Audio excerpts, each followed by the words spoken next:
Today I want to share with you 4 simple ways to ensure you're doing everything possible to maximize your Social Security benefit. Social Security is one of the most important pieces of an individual's retirement plan. For many of the clients I work with, it makes up almost 40 to 50% of their income they need to meet their retirement goals. However, I've also seen that many people don't really understand how the system works. But once you do understand how Social Security operates and how it's set up, it'll become pretty apparent the things you can do to maximize your own benefit. Hi, I'm Josh Palmer, Director of Financial Planning with the Noble Group. I'm a certified financial planner and have more than 2 decades of experience in the financial industry. So let's start with how Social Security is paid for. If you take a look at your paycheck, you'll see federal taxes withheld. Depending on where you live, you may also see state and local taxes withheld. You'll also notice FICA taxes, and these are what fund the Social Security program. FICA stands for the Federal Insurance Contributions Act, and it withholds 6.2% of your gross paycheck for Social Security and 1.45% for Medicare. FICA also requires that employers match these percentages. So let's say you earn $100,000 in 2025. For the entire year, FICA taxes will withhold $6,200 for Social Security and $1,450 for Medicare for a total of $7,650. When we add in your employer's match contributions, your total contribution to Social Security and Medicare will be $15,300. Now the other piece to FICA is that it follows a yearly wage cap. For 2025, that number is $176,100, and it increases marginally every year. So if you are making $200,000 in 2025, you'll only be on the hook for FICA taxes for your first $176,100 in gross income. The second thing to understand is that Social Security looks at your highest 35 years of earnings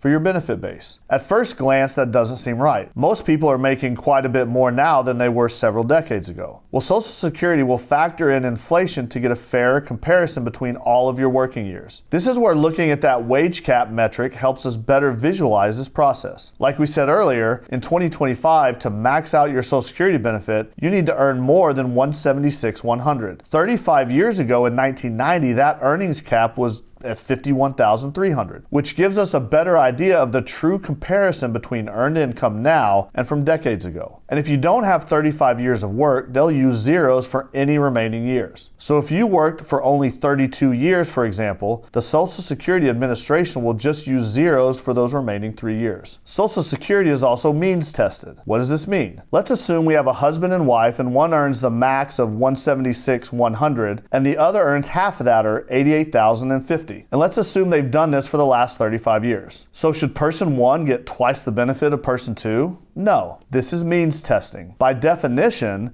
the first dollars earned are weighted more heavily than the last dollars earned. For 2025, of the first $1,143 that you earn each month, 90% is included in the calculation of your Social Security benefit. Any amount earned between $1,143 and $6,899, 32% of those earnings are going to be used to calculate benefits, and any dollars earned above the $6,899, only 15% will be used for the calculation of your benefit. So in our previous discussion, if person 1 earns inflation-adjusted $176,100 for the last 35 years, their max Social Security benefit could be around $46,900 per year. And person 2 earning half that is not going to get half, or $23,450, but means tested at $36,925. This is opposite of our current tax system where the early dollars are taxed less than the later dollars. Means testing is a way to ensure that more benefit is going to the people that need it most. Now let's talk about full retirement age, or FRA. For most of us who were born after 1960, FRA is 67. For those born before 1960, your FRA is determined by your year of birth. For example, those born in 1950 have a full retirement age of 66. This is not when you must collect Social Security. It's the age where you can start receiving 100% of your potential Social Security benefit. You can collect as early as 62 with a reduction in benefits, or if you choose, you can delay past your FRA to receive an annual 8% increase in your benefit up to age 70. Okay, so now that we understand the framework for how Social Security works, let's get to the 4 ways we can maximize your benefit for retirement. The first thing to do is make sure you have a full 35 years of work credits. If you're unsure, you can create a login at ssa.gov and actually see your complete work history and earnings credited. For the most recent years, they list this out year by year, but the farther back you go, they lump it into into decades. Now, if you have some zeros in there, don't worry. We're not saying you need to stay at your higher earning, more stress-filled job for as long as possible. Remember means testing. Any earnings below $6,899 per month are weighted more heavily than those above the $6,899 threshold. So if you have some zeros, you can replace them with maybe a lower paying but less stressful job for a few years. Let's look at an example. Let's assume an individual has earned more than the inflation adjusted earnings max. Remember, that's $176,100 for 25 for the last 35 years. We can assume that comes to a $3,910 monthly benefit. If we remove just 5 of the 35 years of income, so now they have 5 years of zeros, the monthly benefit is reduced by $228. That's over $3,600 less per year. Think about how that could add up over 20 to 25 years of collecting Social Security.